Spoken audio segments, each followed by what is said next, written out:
ಹೊಸ ವರ್ಷದ ಶುಭಾಶಯಗಳೊಂದಿಗೆ ನಮ್ಮ ದೇವನಪ್ಪ ಜಾದೂಗಾರ ಈ ಚೊಚ್ಚಲ ಮಗು ನಮ್ಮದು ಇವತ್ತು ಟೀಸರ್ ರಿಲೀಸ್ನ ಈ ಸಂದರ್ಭದಲ್ಲಿ ಮಾಧ್ಯಮದ ಎಲ್ಲ ಮಿತ್ರರಿಗೂ ಈ ಸಿನಿಮಾದಲ್ಲಿ ಶುರುವಿನಿಂದ ಇದುವರೆಗೆ ನಿರಂತರವಾಗಿ ವಿದೌಟ್ ರೆಸ್ಟ್ ಕೆಲಸ ಮಾಡಿದ ಎಲ್ಲ ನಮ್ಮ ಆರ್ಟಿಸ್ಟ್ಗಳಿಗೆ ನಾನು ಹೊಸ ವರ್ಷದ ಶುಭಾಶಯ. ಅವರಿಗೆ ಮುಂಬರುವ ದಿನಗಳಲ್ಲಿ ಯಶಸ್ಸು ಆಗಲಿ ಎನ್ನುವಂಥ ಆಶೀರ್ವಾದ ಮಾಡಿ ನಿಮ್ಮ ಈ ಪ್ರಶ್ನೆಗೆ ನಾನು ಒಂದು 4 ವರ್ಷದ ಹಿಂದೆ ವರುಣ್ ರವರು ನನ್ನ ಮಗನನ್ನು ಮೀಟ್ ಆಗಿ ಊರಿಗೆ ಬಂದರು. ಆವಾಗ ನಾನು ವೆಕೇಶನ್ನಲ್ಲಿದ್ದೆ. ಊರಿನಲ್ಲಿ ಬಂದು ಏನೋ ಒಂದು ಕ್ಯಾಮರಾ ತಗೊಂಡು ಬಂದಿದ್ರು, ಸಣ್ಣದು ದೊಡ್ಡದೇನು ನಿಮ್ದು ಇಷ್ಟು ಹೈ ಎಂಡ್ ಅಲ್ಲ, ಏನೋ ಒಂದು ಪಿಕ್ಚರ್ ಮಾಡಿ ನನ್ನನ್ನು ಸಹ ಅದರಲ್ಲಿ ನಮ್ಮ ಒಂದು ತೋಟದ ಮನೆಯಲ್ಲಿ ಇದು ಮಾಡಿ ಕನ್ನಡ ಊರಿನಲ್ಲಿ ಒಂದು ಕತೆ ಅಂತೇಳಿ ಅದಕ್ಕೊಂದು ತುಂಬ ಸಂತೋಷ ಆಯಿತು. ಮತ್ತು ಅವರು ಅವರ ಹೀರೋಯಿನ್ ಹೇಳಿದ ಹಾಗೆ ಒಳ್ಳೆ ಹುಡುಗ, ಮುಗ್ಧ ಮನಸ್ಸು, ಪಾಪದವನು, ಏನೋ ಮಾಡ್ಬೇಕಂತಿದೆ ಅವನಿಗೆ. ನಾನು ನನ್ನ ಮಗನ ಮುಖಾಂತರ ಯಾಕೆ ಮಾಡ್ಲಿಕ್ಕೆ ಕೊಡ್ದು? ನನ್ನ ಮಗನಿಗೆ ಮುಂಚೆಯಿಂದ ಕಾಲೇಜಿಗೆ ಹೋಗುವಾಗ ಅದು ನನಗೆ ಸಹ ಇತ್ತು. ಇವನು ಕಾಲೇಜ್ ಲೈಫ್ನಲ್ಲಿ ಸಹ ಡ್ರಾಮಾ ಎಲ್ಲ ಆ್ಯಕ್ಟ್ ಎಲ್ಲ ಮಾಡುವಂಥದ್ದೆಲ್ಲ ಇತ್ತು. ಅದಕ್ಕಾಗಿ ನಾನು ಆ ದಿವಸನೇ ಡಿಸೈಡ್ ಮಾಡಿದೆ ಏನಾದರೂ ಒಂದು ಮಾಡುವ ಅಂತ. ಮತ್ತು ಈ ಕನ್ನಡದ ಬಗ್ಗೆ ನಾನೊಂದು 35 ವರ್ಷ ವಿದೇಶದಲ್ಲಿದ್ದೆ. ನಾನು ಎಲ್ಲಿದ್ದೆ ಅಲ್ಲಿ ತುಳು ಸಂಘ ಮಾಡಲಿಲ್ಲ. ನಾನು ನಮ್ಮ ಗುರುಗಳು ಮತ್ತೆ ನಮ್ಮ ಅಕ್ಕ ಅವ್ರು ಹೇಳಿದಾಗೆ ಖಂಡಿತ ಸಿನಿಮಾದ ತುಂಬಾ ಆಸೆ ಪಟ್ಟು ಮೊದಲಿಂದ ಕನ್ಸ್ಬಿಟ್ಕೊಂಡು ಬಂದಿದೆ. ಬಿಕಾಸ್ 1919 ಕಿಡ್ಸ್ ಅವ್ರಿಗೆ ಫಸ್ಟ್ ಆಫ್ ಆಲ್ ಅಲ್ಲಿಂದ ಬಂದವ್ರಿಗೆ ಸಿನಿಮಾನೇ ದೊಡ್ಡ ಎಂಟರ್ಟೈನ್ಮೆಂಟ್ ಆಗಿರುತ್ತೆ. ಅದು ಒಂದು ದೊಡ್ಡ ಕಲ್ಪನೆ, ದೊಡ್ಡ ಆಸೆ, ದೊಡ್ಡ ಗುರಿ ಆಗಿರುತ್ತೆ. ಸೊ ಎಷ್ಟೋ ಜನಕ್ಕೆ ಅದು ರೀಚ್ ಆಗಲ್ಲ. ಕೆಲವೊಂದು ಟೈಮ್ ರೀಚ್ ಆಗೋ ಟೈಮಲ್ಲಿ ತುಂಬ ಅಡೆಚಣೆಗಳಾಗುತ್ತೆ. ನನ್ನ ಶಾರ್ಟ್ ಫಿಲಮ್ಗಳಂತ ನಾನು ಕಾಲೇಜ್ ಡೇಸಲ್ಲಿ ನಾನು ಮಾಡ್ತಿರ್ಬೇಕಾದ್ರೆ ಅದು 0 ಬಜೆಟ್ ಆಗ್ತಿತ್ತು. ನಮ್ಮ ಹತ್ರ ಬಜೆಟ್ ಅಂತ ಇರಲಿಲ್ಲ, ಪ್ರೊಡಕ್ಷನ್ ಅಂತ ಏನೂ ಇರಲಿಲ್ಲ. ಬಟ್ ಅದನ್ನ ಆ ಪ್ರಯತ್ನಗಳನ್ನ ಸೌದಿ ಅರೇಬಿಯಾದಲ್ಲಿ ಇದ್ರೂ ಸಚಿನ್ ಸರ್ ಅದನ್ನ ಗುರುತಿಡಿದು ಪರಿಚಯ ನಮಗೆ ಆಗಿದೆ ಫೇಸ್ಬುಕ್ ಮುಖಾಂತರ. ಬಟ್ ಅಲ್ಲಿಂದ ಒಂದು ಬ್ರದರ್ಹುಡ್ ಇಂದ ಶುರು ಆಗಿದ್ದು. ಏನೋ ವಿಚಾರಕ್ಕೆ ಸರ್ ಹೇಳ್ದಂಗೆ ಉಡುಪಿಗೆ ಹೋದಾಗ ಒಂದು ಕ್ಯಾಮ್ರಾ ಸಿಕ್ಕಿದ್ದಕ್ಕೆ ಅಲ್ಲೂ ಕೂಡ ಒಂದು 0 ಬಜೆಟ್ ಒಂದು 12-14 ಅವರ್ಸ್ ಅಲ್ಲಿ ಒಂದು ಶಾರ್ಟ್ ಫಿಲಮ್ ಮಾಡಿ ನಮ್ಮ ರೆಫರೆನ್ಸ್ಗೆ ಅಂತ ನೋಡ್ಕೊಂಡ್ವಿ. ಅವತ್ತು ಇವರ ಸಪೋರ್ಟಿಂದಾನೆ ಕೂಡ ನಮ್ಗದು ರಿಲಯನ್ಸ್ ಅಲ್ಲಿ ರೀಜನ್ ರಿಲೀಸ್ ಆಯ್ತು. ಆ ಥರ ಇವತ್ತು ಇಂಥದ್ದೊಂದು ದೇವನಪ್ಪ ಜಾದೂಗಾರ ಮಾಡಬೇಕು ಅನ್ನೋದು 100% ದೊಡ್ಡ ಕನಸು. ನನಗೊಂದು ತಾಯಿ ಇದ್ದಂಗಿದು. ಇದಕ್ಕೆ ಫಸ್ಟ್ ನನಗೆ ಈ ಜಾಗದಲ್ಲಿ ನಿಂತ್ಕೊಳ್ಳೋಕ್ಕೆ ಚಾನ್ಸ್ ಕೊಟ್ಟಿದ್ದಂಥ ಬಾಲಕೃಷ್ಣ ಸರ್ ಮತ್ತೆ ಸಚಿನ್ ಸರ್ಗೆ ಒಂದು ದೊಡ್ಡ ಥ್ಯಾಂಕ್ಸ್ ಹೇಳ್ತೀನಿ. ಅವ್ರಿದ್ದಾನೆ ಇದ್ರೆ ಇದನ್ನು ಕಲ್ಪನೆ ಮಾಡೋಕ್ಕಾಗ್ತಿರ್ಲಿಲ್ಲ. ಮೇಡಮ್ ಹೇಳ್ದಂಗೆ ಈ ಥರ ಒಂದು ಮನಸ್ಸು ಇರಬೇಕು, ಒಳ್ಳೆ ಕಲ್ಪನೆ ಕಾಣೋರಿಗೆ ಅಥವಾ ಒಂದು ಚಾನ್ಸ್ ಅಂತ ಕೊಡ್ಬೇಕು. ಚಾನ್ಸ್ ಕೊಟ್ಮೇಲೆ ಏನು ಮಾಡ್ಬೋದು ಅನ್ನೋದು ಒಂದು ಪ್ರಯತ್ನದಲ್ಲಿ ಸಫಲ ಆಗೋಕ್ಕೆ ಗೊತ್ತಾಗೋದು. ಆ್ಯಂಡ್ ನಾನು ಕೆಲಸ ಮಾಡಿರೋ ಅಷ್ಟು ಜನ ಆರ್ಟಿಸ್ಟ್ ಇರ್ತಾರಲ್ಲ, ನನಗೆ ದೇವರು ಹೊರ ಕೊಟ್ಟಂಗೆ ಆಯಿತು. ಫಸ್ಟ್ ಆಫ್ ಆಲ್ ಸಚಿನ್ ಸರ್ನು ಫಸ್ಟ್ ಭೇಟಿ ಮಾಡಿದಾಗ ನನಗೆ ಅವ್ರ ಆ್ಯಕ್ಟಿಂಗ್ ಸ್ಕಿಲ್ಸ್ ಬಗ್ಗೆ ಗೊತ್ತಿರಲಿಲ್ಲ. ಯಾವತ್ತು ನಾನು ಶಾರ್ಟ್ ಫಿಲಮ್ ನೋಡೋದು ಅವತ್ತೇ ಅಂದ್ಕೊಂಡೆ, ಇಲ್ಲ ಇವರು ತುಂಬ ದೊಡ್ಡ ಕಲಾವಿದ ಆಗೋ ಪ್ರತಿಯೊಂದು ಲಕ್ಷಣ ಇದೆ ಅಂತ. ನನಗೆ ತುಂಬ ಖುಷಿಯಾಗಿ ಫಸ್ಟ್, ಯಾಕೆಂದರೆ ಫಸ್ಟ್ ಬೇಸ್ಮೆಂಟ್ ಸ್ಟ್ರಾಂಗ್ ಆಗಿರಬೇಕು, ಅದರಲ್ಲಿ ನಂಬರ್ 1 ಆಗಿ ನಿಂತ್ಕೊಂಡ್ರು. ಆಮೇಲೆ ಸಿನಿಮಾಗೆ ಯಾವತ್ತು ಇಂಥದ್ದು ಕುಂದುಕೊರತೆ ಮಾಡ್ದಲೆ ಯಾವತ್ತೂ ನನ್ನ ಸಿನಿಮಾದಲ್ಲಂತೂ ಪ್ರೊಡಕ್ಷನಿಂದ ಒಂದು ದಿವಸಕ್ಕೂ ಒಂದು ಕ್ಷಣಕ್ಕೂ ನಮ್ಗೆ ಯಾವತ್ತೂ ಕಮ್ಮಿ ಮಾಡಿಲ್ಲ. ಕೇಳಿದಕ್ಕಿಂತ ಏನೋ ಹೆಚ್ಚಾಗಿ ಮಾಡು, ಚೆನ್ನಾಗಿ ಬರ್ಬೇಕಷ್ಟೇ. ಸಿನಿಮಾ ಜನ ಆಚೆಯಿಂದ ನೋಡ್ಬೇಕಾದ್ರೆ ಸೂಪರ್ ಆಗಿದೆ ಅಂತ ಹೇಳೋದು ಸಾಕು. ಅನ್ನೋಷ್ಟು ಉದಾರ ಮನಸ್ಸಿರುವಂಥ ಪ್ರೊಡಕ್ಷನ್ ಹೌಸಲ್ಲಿ ನಾನು ಮೊದಲನೇ ಸಿನಿಮಾ ಮಾಡ್ತಾರೆ. ನನಗೆ ತುಂಬ thank you. And Sudha Belawadi madam ತುಂಬ ದೊಡ್ಡ ಇಂಪಾರ್ಟೆಂಟ್ ರೋಲ್ ಇದೆ ಇದ್ರದ್ದು. ನೆಕ್ಸ್ಟ್ ಏನೇ ಪ್ಲ್ಯಾನ್ ಇದ್ರು ಮೇಡಮ್ದು ತುಂಬ ದೊಡ್ಡ ಜವಾಬ್ದಾರಿ ಇದೆ. ನಮ್ಮ ಹೀರೋಗೂ ಅವ್ರಿಗೂ ಒಂದು ಟಗ್ ಆಫ್ ಆಗೋದು ಎಲ್ಲ ಸಾಧ್ಯತೆಗಳಿದೆ.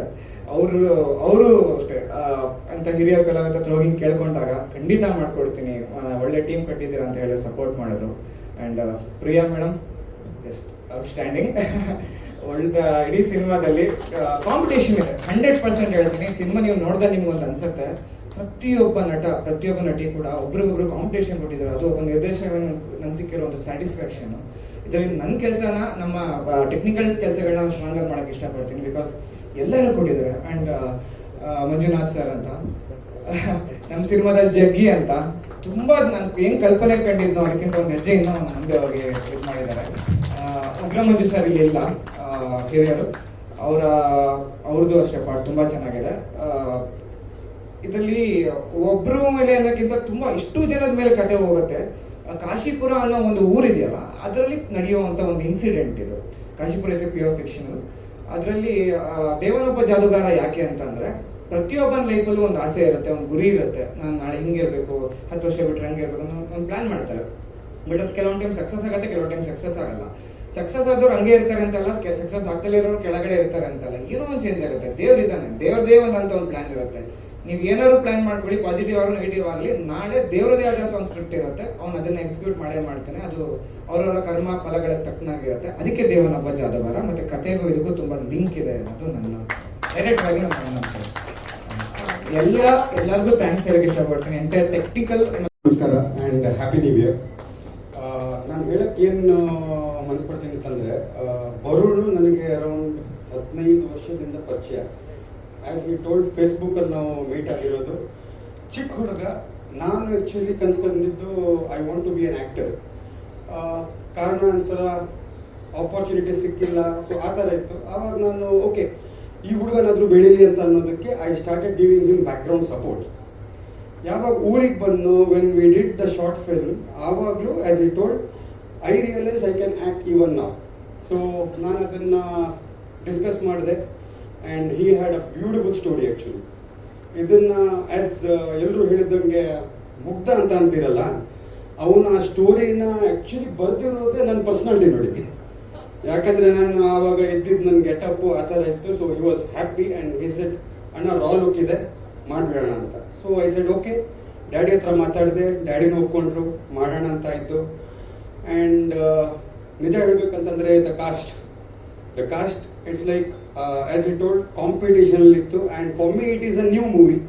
ಆದರೆ ಇವ್ರ ಮುಂದೆಲ್ಲ ನಡ್ಸೋದ್ಬೇಕಂತಂದರೆ ಗಟ್ಸ್ಬೇಕು. I gathered it and I did it. So ಇನ್ನು ಪ್ರೇಕ್ಷಕರ ಕೈಲಿರುತ್ತೆ.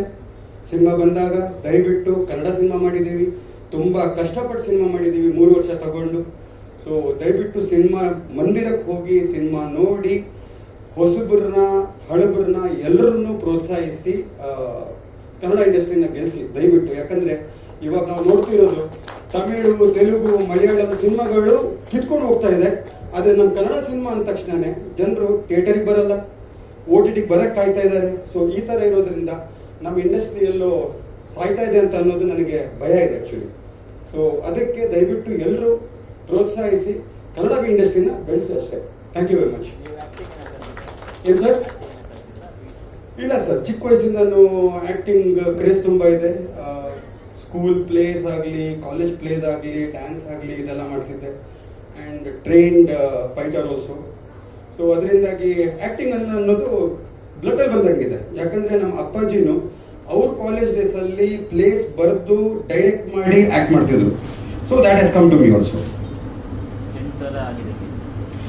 ಸರ್, ಒಂದು ಆ್ಯಕ್ಷನ್ ಸೀಕ್ವೆನ್ಸಲ್ಲಿ ಆ ಮನುಷ್ಯ ಪಾಪ ಎಡೋದು ನನ್ನ ಕಾಲಿಗೆ ಲಾಕ್ ಮಾಡ್ಕೊಂಡು ಎಡೋಬಿಟ್ಟು.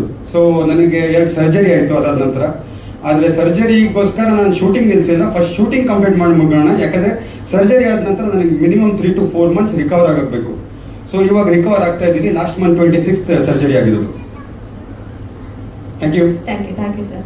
ಸರ್, ಪ್ರಿಯಾ ಜೆ ಆಚಾರ್ ಅವರು ಕಿರಿತೆರೆ ಹಾಗೆ ಹಿರಿತೆರೆಯಲ್ಲೂ ಕೂಡ ನಮ್ಮನ್ನ ಗೊತ್ತಿಲ್ಲ ಪಾತ್ರದ ಬಗ್ಗೆ ಪೂರ್ತಿಯಾಗಿ ಬೇಡ ಅಂತ ಹೇಳ್ಬಿಟ್ರು. ಬಂದ ತಕ್ಷಣ ಪಾತ್ರದ ಬಗ್ಗೆ ಎಲ್ಲೂ ಬಿಟ್ಕೊಡ್ಬೇಡಿ ಅಂತ.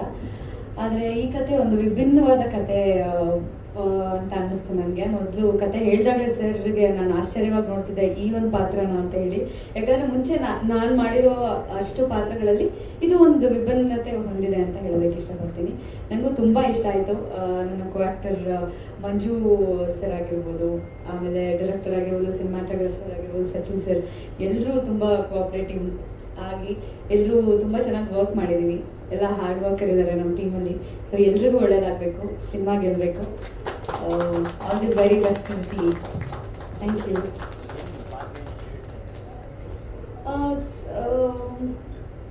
ಮುದ್ದಾಗಿರೋ ಕ್ಯಾರೆಕ್ಟರು, ಯಾರು ಎಕ್ಸ್ಪೆಕ್ಟ್ ಮಾಡಿರಲ್ಲ ಈ ಒಂದು ಪಾತ್ರ ಈ ಥರ ತಿರುಗಿ ತಗೊಳುತ್ತೆ ಅಂತ. ಆ ಥರ ಒಂದು ಏನೋ ಒಂದು ಸಸ್ಪೆನ್ಸ್ ಥ್ರಿಲ್ ಇಟ್ಟಿದ್ದಾರೆ ಇದರಲ್ಲಿ. ಸೊ ಅದನ್ನ ಹೇಳ್ಬಿಟ್ರೆ ಕತೆ ಪೂರ್ತಿ ಬಿಟ್ಕೊಟ್ಟಂಗೆ ಆಗುತ್ತೆ ಅಂತ ಹೇಳಿ ಅದು ಹೇಳಲ್ಲ. Thank you. ಸುಧಾ ಮೇಡಮ್, ತುಂಬ ಇಷ್ಟ ಆಯಿತು. ಇವಾಗ ಯಾವ್ಯಾವ ಥರದ್ದು ಟೈಟಲ್ಸ್ ಬರುತ್ತೆ, ಅದರಲ್ಲಿ ಈ ಒಂದು ದೇವನೊಬ್ಬ ಜಾದೂಗಾರ ಅಂತ ನಿಜವಾಗ್ಲೂ ಇದು ಅರ್ಥಪೂರ್ಣವಾದ ಟೈಟಲ್ಲು. ಎಷ್ಟೋ ಸತಿ ನಾವು ಟೈಟಲ್ ನೋಡಿ ಸಿನಿಮಾ ನೋಡಬೇಕು ಅಂತ ಅನ್ಸುತ್ತೆ, ಆ ಥರ ಒಂದು ಟೈಟಲ್ ಇಟ್ಟಿದ್ದಾರೆ. So congrats to the team for that. ಆಮೇಲೆ ವರುಣ್ ಅವ್ರ ಬಗ್ಗೆ ಹೇಳಬೇಕು ಅಂದರೆ ತುಂಬ ಸಿನ್ಸಿಯರ್ ಆಗಿ ತುಂಬ ಚೆನ್ನಾಗಿ ಅಚ್ಚುಕಟ್ಟಾಗಿ ಮಾಡಿದ್ದಾರೆ. ಅಂದರೆ ಎಲ್ಲ ಅಟೆನ್ಷನ್ ಟು ಡೀಟೇಲ್, ಎಲ್ಲ ಒಂದೊಂದು ಚಿಕ್ಕ ಚಿಕ್ಕ ವಿಷಯನೂ ಅವರು ಸೀರಿಯಸ್ ಆಗಿ ವರ್ಕ್ ಮಾಡಿದ್ದಾರೆ, ಪ್ಯಾಷನೇಟ್ ಆಗಿ ಮಾಡಿದ್ದಾರೆ. ಸೊ ಇಂಥ ಒಬ್ಬ ಚಿಕ್ಕ ಹುಡುಗ ಥರನೇ ಇದ್ದಾರೆ ಅವ್ರು, ನಂಗೆ ಗೊತ್ತಿಲ್ಲ ಅವ್ರ ವಯಸ್ಸು. ಸೊ ಅದಕ್ಕೆ ಇವ್ರು ಸಪೋರ್ಟ್ ಆಗಿ ಬಂದಿದ್ದಾರೆ. ಸೌದಿ ಅರೇಬಿಯಾದಿಂದ ಕನ್ನಡ ಸಿನಿಮಾಕ್ಕೋಸ್ಕರ ಇಷ್ಟು ಕಷ್ಟಪಟ್ಟು ಹಣ ಹಾಕಿ ಮಗನ್ನು ಮುಂದೆ ತಂದು ಪ್ರೋತ್ಸಾಹ ಮಾಡಿದ್ದಾರೆ. ಸೊ ಇವ್ರಿಗೊಂದು ದೊಡ್ಡ ಚಪ್ಪಾಳೆ ಬರಬೇಕು. ಯಾಕೆಂದರೆ ಇಲ್ಲಿ ಸಿನಿಮಾ ಮಾಡೋದು ತುಂಬ ಕಷ್ಟ. ಇಲ್ಲಿರೋರೇ ಸುಮಾರು ದಿವಸ ತಗೋತಾರೆ ಒಂದು ಸಿನಿಮಾ ಕಂಪ್ಲೀಟ್ ಮಾಡೋಕ್ಕೆ. ಅಂಥದ್ರಲ್ಲಿ ಅಲ್ಲಿಂದ ಬಂದು ಇಲ್ಲಿ ಮಾಡಬೇಕು ಅಂತ ಒಂದು ಉತ್ಸಾಹ ಇಟ್ಕೊಂಡು ಮಾಡಿದ್ದಾರೆ. ಅದಕ್ಕೆ ಮೀಡಿಯಾದವ್ರು ಎಲ್ಲರೂ ಪ್ರೋತ್ಸಾಹ ಮಾಡಬೇಕು. ಹಾಗೆ ನನ್ನ ಪಾತ್ರ ಬಗ್ಗೆ ಹೇಳಬೇಕು ಅಂದರೆ ನನಗೆ ಇದರಲ್ಲಿ ಒಂದು ವಿಭಿನ್ನ ಪಾತ್ರ ಇದೆ. ನಾನು CM ರೋಲ್ ಮಾಡ್ತಾ ಇದ್ದೀನಿ, ಇದರಲ್ಲಿ ಮಾಡಿದ್ದೀನಿ. So it's a new role for me and new dimension to my character, to my personality. So ಮುಂದೆನೂ ಇಂಥ ರೋಲ್ಗಳು ಬಂದರೆ ಮಾಡೋಕ್ಕೆ ಇಷ್ಟಪಡ್ತೀನಿ, ಯಾಕೆಂದರೆ ಒಂದೇ ಥರ ಅಮ್ಮ ಮಾಡಿ ಸುಸ್ತಾಗಿದ್ದೀನಿ. So thanks Varun for that and thank you Sachin.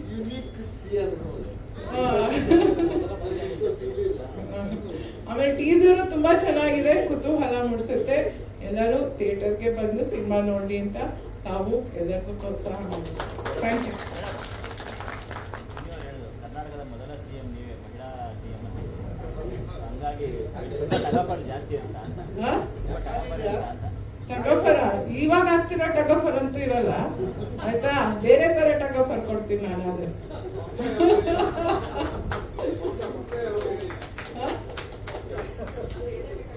ಏನು ಪಕ್ಷನ ಆಮೇಲೆ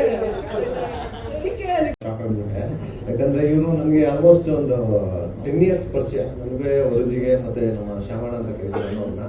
ಸೊ ಅವರು ನಾನು ಒಂದು ಮದುವೆ ಅಂತ ಒಂದು ಸಿನಿಮಾ ಮಾಡಬೇಕಾದ್ರೆ ಆ ಸೆಟ್ಟಿಗೆ ಬಂದ್ರು. ಸೊ ಅಲ್ಲಿಂದ ಪರಿಚಯ ಆಗಿದ್ದು ನಮಗೆ. ಸೊ ಅವಾಗ ಹೇಳಿದ್ರು ನಾನು ಸಿನಿಮಾ ಮಾಡೇ ಮಾಡ್ತೀನಿ, ಆ ಸಿನಿಮಾದಲ್ಲಿ ನಿಮ್ಗೆ ಒಂದು ಕ್ಯಾರೆಕ್ಟರ್ ಕೊಡ್ತೀನಿ ಅಂತ. ಸೊ ಹೇಳ್ಕೊಂಡು ಬಂದಿದ್ದು ಆ ಒಂದು ಕನಸು ಅಂದ್ರೆ ಲೈಕ್ ಅವರು ಹೇಳ್ಕೊಂಡಿದ್ದ ನನಗೆ ಅನಿಸ್ತು, ಓಕೆ ಇವ್ರು ಮಾಡೇ ಮಾಡ್ತಾರೆ ಅಂತ ಒಂದು ಡೆಫಿನೆಟ್ಲಿ. ಸೊ ಆ ಒಂದು ಕಾನ್ಫಿಡೆಂಟ್ ಇತ್ತಲ್ಲ, ಸೊ ಅದು ಅವಾಗಲೇ ನನಗೆ ನಂಬಿಕೆ ಇತ್ತು. ಸೊ ನಾವು ವೀಕ್ಲಿ ಅಥವಾ ಮಂತ್ಲಿ ಒಂದು 3-4 ಟೈಮ್ಸ್ ಡೆಫಿನೆಟ್ಲಿ ಮಾತಾಡ್ತಾ ಇದ್ವಿ, ಬಟ್ ಸಿನಿಮಾ ಬಗ್ಗೆನೇ ಮಾತಾಡ್ತಾ ಇದ್ವಿ. ಸೊ ಇವತ್ತು ಈ ಒಂದು ದೇವನೊಬ್ಬ ಜಾದೂಗಾರ ಈ ಸಿನಿಮಾದಲ್ಲಿ ನಾನು ಒಂದು ಪ್ರಾಮಿನೆಂಟ್ ರೋಲ್ ಮಾಡಿದ್ದೀನಿ. And then ruthless villain character. And then ನನ್ನ ದೋಸ್ತಾಗಿ ಲೈಕ್ ಅಂದರೆ ಗುರುಪ್ರಸಾದ್ ಅಂದರೆ ಉಗ್ರಂ ಮಂಜು ಅವರು ಮಾಡಿರೋದು. ಸೊ ಅವ್ರು ಹೆಂಗೆ ಅಂತಂದರೆ ಲೈಕ್ ಈ ಕ್ಯಾರೆಕ್ಟರ್ ಯಾವ ಥರ ಅಂತಂದರೆ ನಂದು. ಸೊ ನನಗೆ ಅದನ್ನು ಮಾಡಬೇಕು ಅಂತಂದರೆ ನಾನು ಯಾರನ್ನೂ ನೋಡೋದಿಲ್ಲ, ಸೊ ನಾನು ಅದನ್ನು ಮಾಡಲೇಬೇಕು, ಆ ಒಂದು ಕ್ಯಾರೆಕ್ಟರ್ ನಂದು. ಬಟ್ ಉಗ್ರಂ ಮಂಜು ಅವ್ರದ್ದು ಸೊ ನನ್ನನ್ನು ಶಾಂತ ಮಾಡಿ ಓಕೆ ನಾವು ಹೋಗೋಣ, ನಾವೇನು ಮಾಡಬೇಕು ಅನ್ನೋದು. ಸೊ ಈ ಒಂದು ಕ್ಯಾರೆಕ್ಟರ್ನ ನಾನು ಜಸ್ಟಿಫೈ ಮಾಡಿದ್ದೀನಿ ಅನ್ಕೊತೀನಿ. ಆ್ಯಂಡ್ ದೆನ್ ಥ್ಯಾಂಕ್ ಯು ನೀವೆಲ್ಲರಿಗೂ. ಎಲ್ಲರೂ ದಯವಿಟ್ಟು ಸಿನಿಮಾನ ಸಪೋರ್ಟ್ ಮಾಡಿ ಆ್ಯಂಡ್ ದೆನ್ ಸಿನಿಮಾನ ಥಿಯೇಟ್ರಿಗೆ ಬಂದು ನೋಡಿ ಅಂತ ಕೇಳ್ತೀನಿ. Thank you.